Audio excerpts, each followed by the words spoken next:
अस्सलामु अलैकुम वरहमतुल्लाहि वबरकातुहू। अल्हम्दुलिल्लाह वस्सलातु वस्सलामु अला रसूलिल्लाह व अला आलिहि व अस्हाबिहि अजमाइन।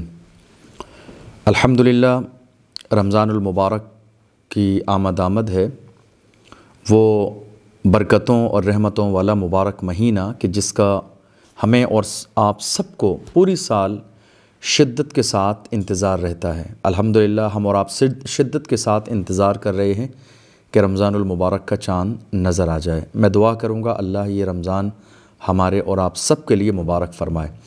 इस मुबारक मौके पर मैं भीलवाड़ा शहर और ज़िले के तमाम गैरतमंद नौजवानों से वो कि जिनके दिलों में रसूल पाक सल्लल्लाहु अलैहि वसल्लम की सच्ची पक्की मोहब्बत है, जो हुज़ूर के आशिक हैं, जो हुज़ूर के ग़ुलाम हैं, जो हुज़ूर के नाम पर तन मन धन तमाम चीज़ों की क़ुरबानी देने के लिए हमेशा तैयार रहते हैं। मैं उन तमाम अपने नौजवान भाइयों से ये गुजारिश कर रहा हूँ बड़ी मोहब्बत के साथ कि इस मुबारक महीने को, जो रमज़ानुल मुबारक का महीना है, हमें मुकम्मल इस्लामी रिवायात के मुताबिक गुजारना है। यानी पाँचों वक्त की नमाज जमाअत के साथ हमें मस्जिद में अदा करनी है। नमाज तरावी के वक्त हमें बाहर नहीं रहना है। नमाज तरावी के वक्त हमें और आप सबको मस्जिद के अंदर होना है, मस्जिद के बाहर नहीं बैठना है, हमें पट्टियों पर नहीं बैठना है।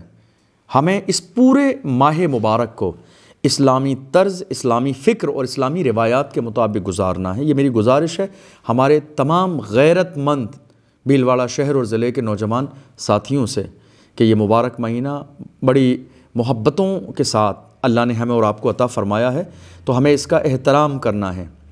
मैं गुजारिश करूँगा अपने उन तमाम नौजवान भाइयों से जो इस माह मुबारक में भी दुनिया के लहब व लैब में, शोर शराबे हंगामे में लगे रहते हैं। रमज़ानुल मुबारक के इस माह मुबारक में जबकि जहन्नम के दरवाज़े बंद कर दिए जाते हैं, जन्नत के दरवाज़े खोल दिए जाते हैं, नफ़ल का सवाब फ़र्ज़ के बराबर अता किया जाता है, शैतान क़ैद कर दिए जाते हैं, रोज़ेदार के मुँह की बू अल्लाह को मुश्क से ज़्यादा पसंद है। इस माह मुबारक में ईमान वालों के लिए एक अजीम तोहफ़ा है तरावी की नमाज। ये रमज़ान का तोहफ़ा है ईमान वालों के लिए। और इस रमज़ानुल मुबारक के मुबारक मौके पर हमारे नौजवान नमाज तरावी से दूर रहें। तरावी सुन्नत मुअक्कदा है, तरावी रमज़ान का तोहफ़ा है। एक मोमिन की शान ये है कि रमज़ानुल मुबारक के माह मुबारक में वो नमाज तरावी का मस्जिद के अंदर जाके एहतमाम करे। ये ना हो कि मस्जिद के दरवाज़े पे बैठे रहें, ये ना हो कि वक्त गुजारते रहें, ये ना हो कि आप रमज़ान का एहतराम ना करें। आपको अंदाज़ा नहीं कि थोड़े से ज़माने पहले की बात है, जबकि रमज़ानुल मुबारक के महीने में कोरोना का दौर था, मस्जिदों के दरवाज़े बंद थे। ऐसे आलम में हम और आप सब परेशान थे मस्जिदों में जाने के लिए। हम बेचैन थे, हम बेकरार थे, हमारे दिल में अरमान थे, हम अफसोस में थे, हमारी आंखों में आंसू थे कि हमें अल्लाह के घर में नमाज तरावी में शिरकत करने का मौका मिले।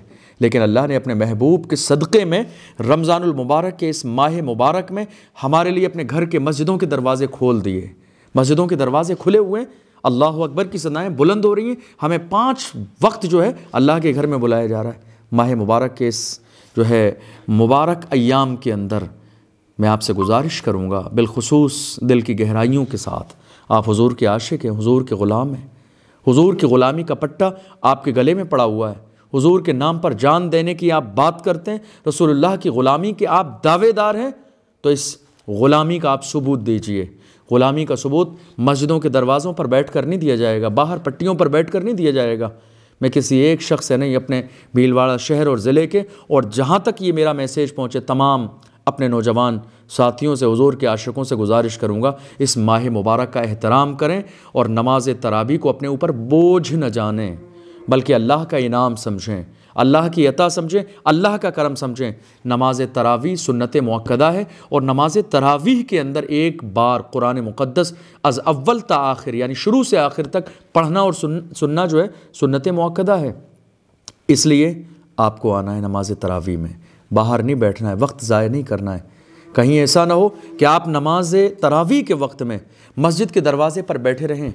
ग़ालिबन आपको ये एहसास नहीं कि दुनिया इस फ़िक्र में है, दुनिया इस सोच में है, दुनिया इस प्लानिंग में है कि किस तरह मज़हब इस्लाम को बदनाम किया जाए, کس طرح مسلمانوں کو ٹارگیٹ کیا جائے، کس طرح اسلام کے اوپر انگلی اٹھائی جائے۔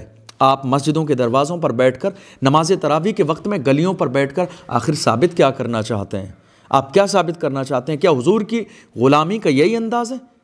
کیا حضور صلی اللہ علیہ وسلم کی محبت کا یہی ثبوت ہے کہ آپ نماز تراویح کے وقت باہر بیٹھے رہیں، یا نماز تراویح کے وقت میں اپنی دکانوں کو کھول کر بیٹھے رہیں، شاپس کو کھول کر بیٹھے رہیں، آپ باضابطہ ہوٹل پر کھانا کھانے میں اور دیگر چیزیں کھانے میں مصروف رہیں، مسجد میں تراویح ہوتی رہے، قرآن کی تلاوت ہوتی رہے، اور آپ کو ان تمام چیزوں سے کوئی فرق نہ پڑے؟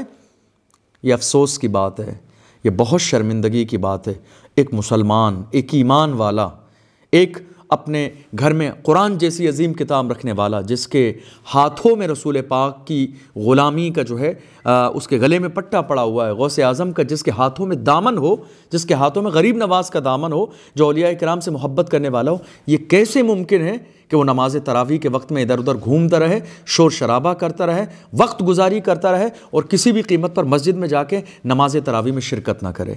کوشش کیجئے، رمضان کی آمد ہے، رمضان المبارک کے روزے رکھیں، اس مبارک مہینے کا اہتمام کریں، اور کاروبار بند رکھیں۔ یہ عہد کریں کہ ہم رمضان المبارک میں نماز تراویح کے وقت میں نہ کچھ بیچیں گے اور نہ ہی کچھ خریدیں گے۔ یہ عہد کر لیں، یہ عزم کر لیں، یہ ارادہ کر لیں، یہ پختہ ارادہ کر لیں، نماز تراویح کے وقت میں نہ ہم کچھ بیچیں گے، نہ ہم خریدیں گے۔ جیسے ہی نماز عشاء کا وقت آئے گا، باوضو ہو کر ہم اللہ کے گھر میں چلے جائیں گے، اور ہم اللہ کے گھر کو آباد کریں گے، اپنی پیشانی کو اللہ کے سامنے جھکائیں گے۔ یاد رکھیے، کاروبار کرنا یہ دراصل رزق ملنے کا ایک ذریعہ ہے، ورنہ حقیقت میں رزاق جو ہے خدا کی ذات ہے۔ قرآن عظیم میں فرمایا گیا، وَمَا مِن دَابَّةٍ فِي الْأَرْضِ إِلَّا عَلَى اللَّهِ رِزْقُهَا، زمین میں کوئی جانور بھی ایسا نہیں ہے مگر اس کا رزق بھی جو ہے اللہ کے رحم و کرم پر ہے، اس کے ذمہ کرم پر ہے۔ ہم کاروبار کرتے ہیں، دنیا میں بے شمار مخلوق ایسی ہیں جن کا کوئی بزنس نہیں، جن کا کوئی کاروبار نہیں۔ سمندر کی مچھلیوں کو دیکھ لو، ویل مچھلی کو آپ دیکھ لیجئے، چیونٹیوں کو دیکھ لیجئے، سانپ کو آپ دیکھ لیجئے، پرندوں کو دیکھ لیجئے، بے شمار ایسی مخلوق ہے جن کا کوئی بزنس نہیں، جن کا کوئی کاروبار نہیں، جو محض اللہ کے رحم اور کرم پر پل رہے ہیں، اور اللہ انہیں رزق عطا فرماتا ہے۔ یقین جانیے، جب اللہ کے گھر سے ندا دی جائے، حی علی الصلاح حی علی الفلاح، تو دوڑیے وضو کے ساتھ، نماز تراویح میں شریک ہو جائیے، وقت گزاری ہرگز نہ کریں۔ یہ ماہ مبارک ہے، اللہ بڑی جو ہے مبارک موقع اللہ نے ہمیں اور آپ کو عطا فرمایا۔ کتنے لوگ پچھلی سال رمضان المبارک کے اس مبارک موقع پر ہمارے ساتھ تھے، لیکن آج وہ ہمارے ساتھ نہیں بلکہ قبرستان میں، قبر میں موجود ہیں۔ رمضان المبارک میں نماز تراویح، روزے کا اہتمام، اعتکاف کا اہتمام اس نیت کے ساتھ کیجئے کہ شاید یہ ہماری زندگی کا آخری رمضان ہو۔ میں گزارش کروں گا اپنے تمام نوجوانوں سے، میرا یہ پیغام بھیلواڑہ شہر اور ضلع کے ہر نوجوان تک آپ سے گزارش کروں گا پہنچائیے، تاکہ کوئی بھی میرا بھائی ایسا نہ ہو کہ جو روزے سے محروم رہ جائے یا نماز تراویح سے دور رہے اور محروم رہے۔ میں گزارش کروں گا، آئیے ہم اور آپ مل کر عہد کرتے ہیں کہ ہم کسی بھی شخص کو یہ موقع نہیں دیں گے کہ وہ ہمارے مذہب اسلام پر انگلی اٹھائے۔ ہم کسی شخص کو یہ موقع نہیں دیں گے کہ وہ اسلام کی برائی کرے، اس لیے کہ جب ہم نماز تراویح کے وقت میں باہر بیٹھتے ہیں تو دنیا ہماری اس حرکت کو دیکھ کے مذاق بناتی ہے۔ یاد رکھیے، ہم مومن ہیں، اور مومن کی شان یہ ہے کہ وہ اللہ کے محبوب صلی اللہ علیہ وسلم کے بتائے ہوئے راستے پر عمل کرتا ہے۔ ہمیں اور آپ سب کو رمضان کو اسلامی روایات کے مطابق گزارنا ہے، اور یہ موقع کسی کو نہیں دینا ہے کہ وہ ہمارے کسی ایک غلط کام کی بنیاد پر ہمیں نہیں بلکہ ہمارے مذہب پر انگلی اٹھائے۔ یہ موقع ہمیں ہرگز کسی کو نہیں دینا ہے۔ اللہ کے گھر کو آباد کرنا ہے، اور انشاءاللہ جب ہم یہ عہد کر لیں گے تو اللہ ہمارے اس پورے مہینے کو ہمارے لیے مبارک فرمائے گا، اور اس ماہ مبارک کی برکتوں سے ہماری دنیا کو بھی کامیاب فرمائے گا اور آخرت کو بھی کامیاب فرمائے گا۔ والسلام علیکم ورحمۃ اللہ وبرکاتہ۔